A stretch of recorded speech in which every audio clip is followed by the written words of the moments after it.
बोले राम जी का आगमन हुआ है।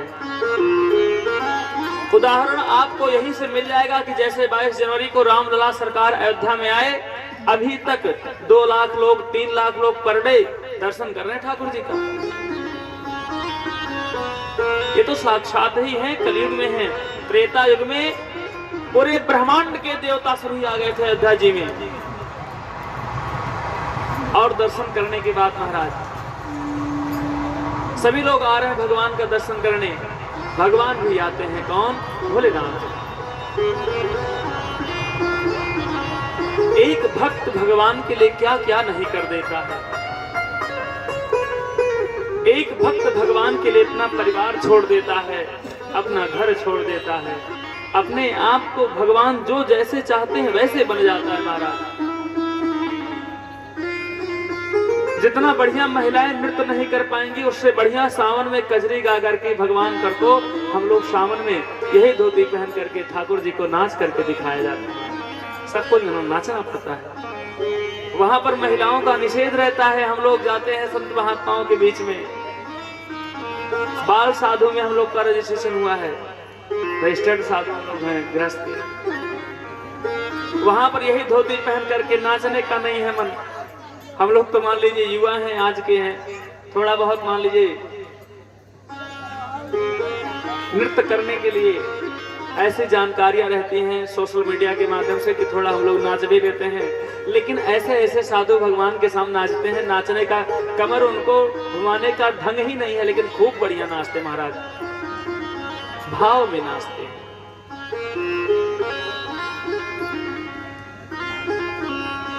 सभी का आगमन हुआ है आज भगवान। ये तो सामाजिक बात है महाराज, संत महात्माओं की।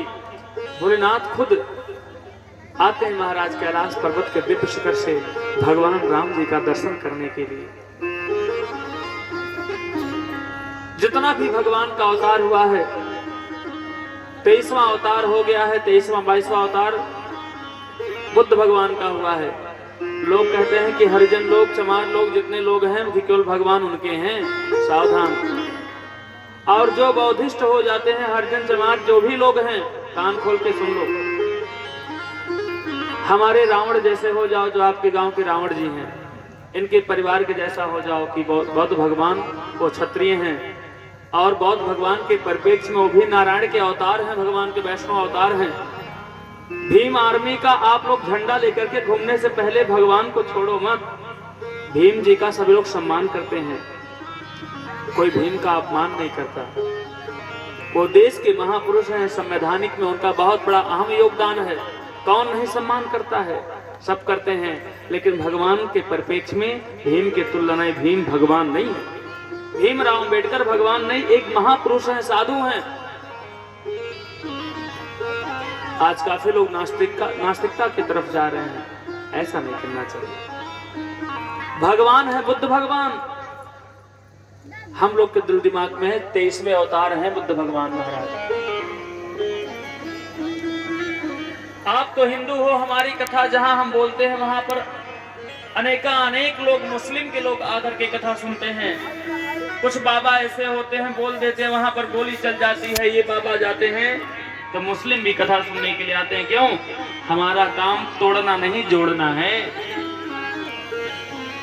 जब तोड़ने का व्यवहार मेरे मन में आ गया, वहीं पर हमारी साधुवाता समाप्त हो जाएगी। कहा गया है लोग टूट जाते हैं अपने जीवन को बसाने में, और हमें आपको तरस नहीं आई बस्तियां को तोड़ करके आग लगाने में। जितना हो सके अपने जीवन में लोगों को जोड़ करके अपने आप को प्रसन्न और उनको प्रसन्न करो। भगवान के तरफ मोड़ने से, भगवान के तरफ जोड़ने से, परिवार में विखंडन होने से, उसको समाप्त करके जोड़ने में हमें बहुत बड़ा आशीर्वाद मिलता है महाराज। लोगों का व्यवहार कलिकाल में तो ऐसा भी हो गया है कि दो परिवार आपस में विवाद करो, हम परिवार हैं, आपके कहने से कोई अलग नहीं हो सकता। दो भाई हैं, चार भाई हैं, पत्नी है, व्यवहार है, आज विखंडन हो गया है विचार न मिलने से, लेकिन रक्त का संबंध कहता है आज नहीं तो कल हम एक होंगे। क्यों? हमारा व्यवहार नहीं, वो खून है, खानदानी है। और दुख आना कोई बड़ी विपत्ति नहीं है परिवार में। जहाँ 4 बर्तन रहेंगे तहाँ आपस में आवाज करेंगे, अकेले रहेंगे तो क्या होगा? ठंडा गोपाल बजाओ। भगवान परिवार दे, विवाद भी हो, विवाद का रगड़ा ना होने पाए, झगड़ा हो जाए, समाप्त हो जाती बात। हमारे जीवन में सावधान, सबसे बड़ी बात बताने जा रहा हूं, जीवन में कभी नहीं सुने होंगे, व्यासगति से कह रहा हूं, कभी नहीं सुने होंगे, और सुने होंगे तो बता दीजिएगा। बताइए, सुख अच्छा है कि दुख अच्छा है? सुख अच्छा है ना? लेकिन शास्त्र कहता है कि दुख ऐसा है कि परिवार को जोड़ देता है। एक सुख परिवार को अलग कर देता है, दुख ही ऐसा विषय है कि एक परिवार को जोड़ देता है। आप लोग 5 भाई हैं, 6 भाई हैं, 8 भाई हैं, 2 भाई हैं, 3 भाई, 4 भाई हैं, सभी भाइयों की शादी हो गई, सभी भाई दिल्ली, मुंबई, महाराष्ट्र इत्यादि कमाते हैं या घर पे रहते हैं। उसी में से किसी भाई की एक नौकरी लग गई, 3, 4, 5 भाई ऐसे पड़े हैं, सबकी शादी हो गई। नौकरी करने वाली की पत्नी कहेगी, ओहो हमारे पति सरकारी नौकरी करते हैं, बाकी लोग प्राइवेट करते हैं, सारा पैसा मेरे पति का ही लगता है, ऐसा करें हम बांट करके अलग हो जाए। अलग हुए कि नहीं हुए? हो गए ना। क्या करने के लिए? हम सुखी हो जाएंगे। उनके जीवन में तो उनको सुख दिख रहा है, घर में शादी विवाह पड़ेगा, सुख का मंगल का कार्य पड़ेगा, एक भाई दूसरे घर पे न्योता नहीं देगा। बाय द वे, अगर न्योता भी चला गया तो भाई आएगा नहीं, क्यों? सुख का विषय है, नहीं आएगा ना। लेकिन दुख क्या कहता है? दुख कहता है हम 4 भाई हैं, अलग हो गए हैं सुख को पाने के लिए।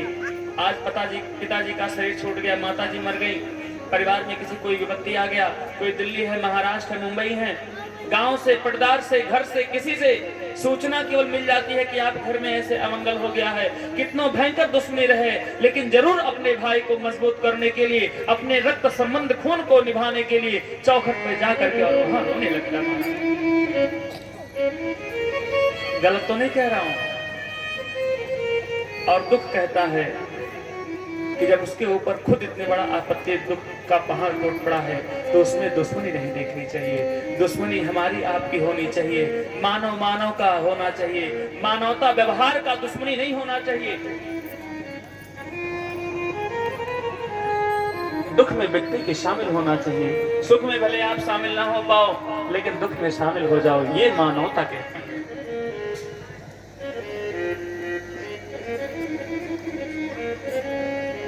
सुखी पाने के लिए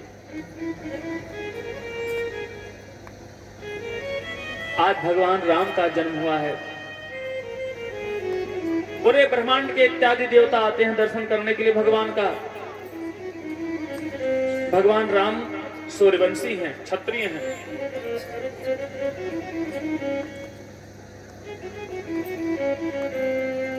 चंद्र देवता आते हैं, चंद्रमा देवता दर्शन करने के लिए भगवान का, और खूब रोते हैं महाराज। सबसे लेट में पूरे ब्रह्मांड में दर्शन किए हैं कौन? चंद्रमा देवता। चंद्रमा जी महाराज क्यों लेट में किए? उसका बहुत बड़ा मार्मिक प्रसंग है। मार्मिक प्रसंग भाव क्या है? मार्मिक प्रसंग ये है, चंद्रमा देवता जब जाते हैं भगवान राम के सामने, राम जी कहते हैं, अरे चंद्र देवता, पूरा ब्रह्मांड खुश है मेरे आगमन से, और आप रो रहे हो क्यों? आपको खुशी नहीं है क्या? भगवान इतने सरल हैं कि हर कोई बात उनसे कह सकता है महाराज।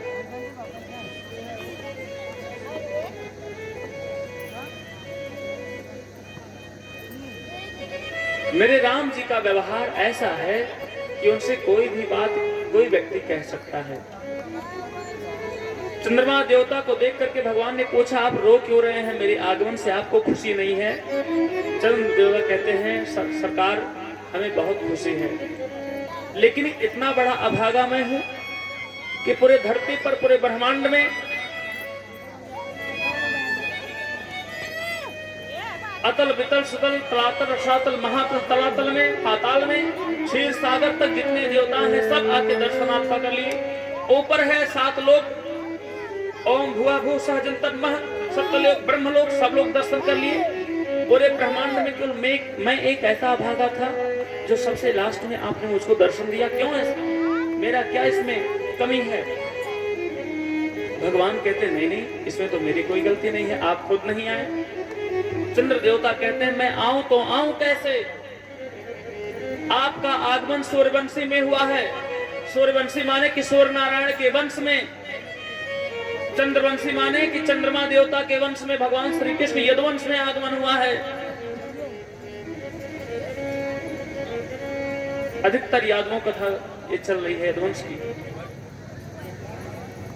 चंद्र देवता कहते हैं आप सूर्य नारायण के वंश में आगमन हुआ है, इसलिए उनको ज्यादा अभिमान है। सावधान, यहाँ से एक भाव निकलता है कि आपके जीवन में कभी भी अभिमान नहीं आना चाहिए। मैं ये कथा करवा रहा हूँ, मेरे माध्यम से हो रहा है, अपने माध्यम से मान करके कभी अभिमान नहीं करना चाहिए। अभिमान करने वाला व्यक्ति बहुत बड़ा इसका भुक्तभोगी बनता है। मंदिर और भगवान की यज्ञशाला कथा एकांतवास में नहीं होता, कभी एक व्यक्ति के द्वारा नहीं होता है। 1 रुपया लो, भीख मांगो, गांव भर से मांगो, मंदिर अकेले बनवा पाएगा कोई?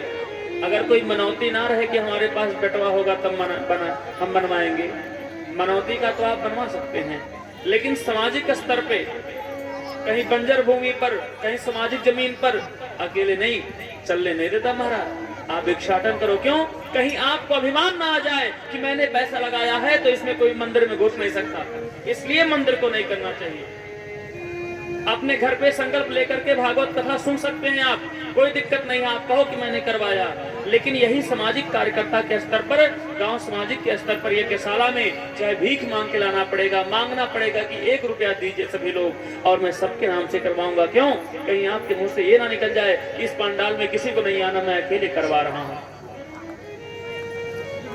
अभिमान की बात को तोड़ते हुए भगवान सबका अभिमान तोड़ते हैं।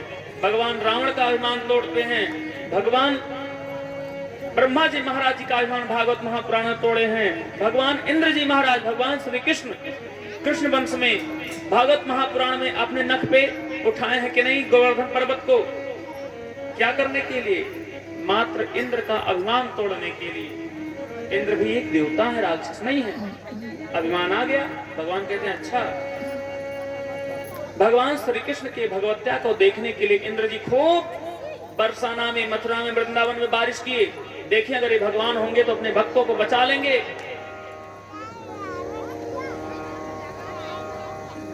इंद्र जी महाराज कहते हैं नारद जी से, नारद जी जाओ आप देखो वृंदावन मथुरा है कि बह गया सब, मूसलाधार गणम सामर्तक मेघा नाम वर्षः, गण सामर्तक नाम का मेघ पूरे वृंदावन में आ गया था। नारद जी महाराज आते हैं धरती पर, देखते हैं अरे वृंदावन में तो धूल उड़ रही है इतना बारिश होने के बाद। जाते हैं, कहते हैं इंद्र जी वहां तो धूल उड़ रही है, भगवान इतना कृपा किए, गोवर्धन पर्वत उठा करके सबको उसी के नीचे आश्रम दे दिए। सभी लोग वहां पर रह करके 11 श्लोकों में आकर के इंद्र जी माफी मांगे हैं, तब जाकर के भगवान ने माफ किया। भगवान समय समय पर हमारा, आपका, ब्रह्मा जी का अपने बेटे हैं नारायण के ब्रह्मा जी, उनका भी सबका अभिमान कदापि नहीं करना चाहिए। 2 अभिमान करना चाहिए, 3 नहीं। एक गुरूर अभिमान मैंने बताया था कथा में, एक गुरु अभिमान, एक भगवानानु अभिमान। भगवानानु अभिमान में भगवान मेरे हैं और मैं भगवान का हूं, ये अभिमान आपको पूरे जीवन में सबसे ऊपर लेके जाएगा। दूसरा अभिमान कौन? आचार्य अभिमान, गुरु अभिमान। वही हमारे गुरु जी बहुत अच्छे हैं, गुरु के प्रति निष्ठा बहुत होनी चाहिए। अगर आपके गुरु बन गए हैं, गुरु बनाने के पहले जांचो परखो, कहा गया है पानी पिए छान के गुरु बनावे जान के। परखो, पूछो गुरु जी कितना पढ़े लिखे हैं, कितना माला चलाते हैं, क्या करते हैं, हमको याद रख पाएंगे कि नहीं। गुरु बनाने से पहले लड़ लो, पूछ लो। हम लोग लड़े हैं, अपने गुरु जी से कहें कि ऐसा ना हो कहें कि हम चेला आपके बन जाए, गुरु गुरु हो जाए, चेला शक्कर हो जाए, कभी पहचाने ना आपकी हाँ हमारा चेला है। बताइए तो ऐसा है तो हनुमान जी को गुरु बना लेंगे, कहने नहीं पहचानूंगा। गुरु जी को इतना कृपा किए कि पहचानते हैं गुरु जी।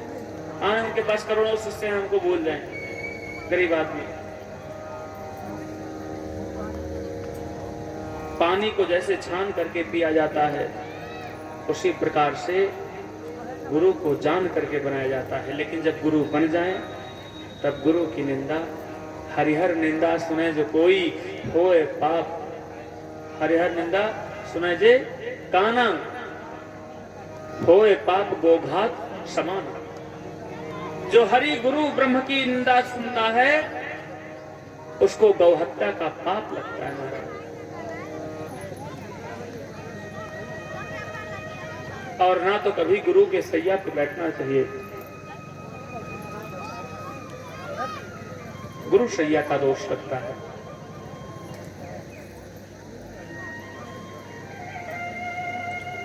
आज सूर्य नारायण को अभिमान हो गया है।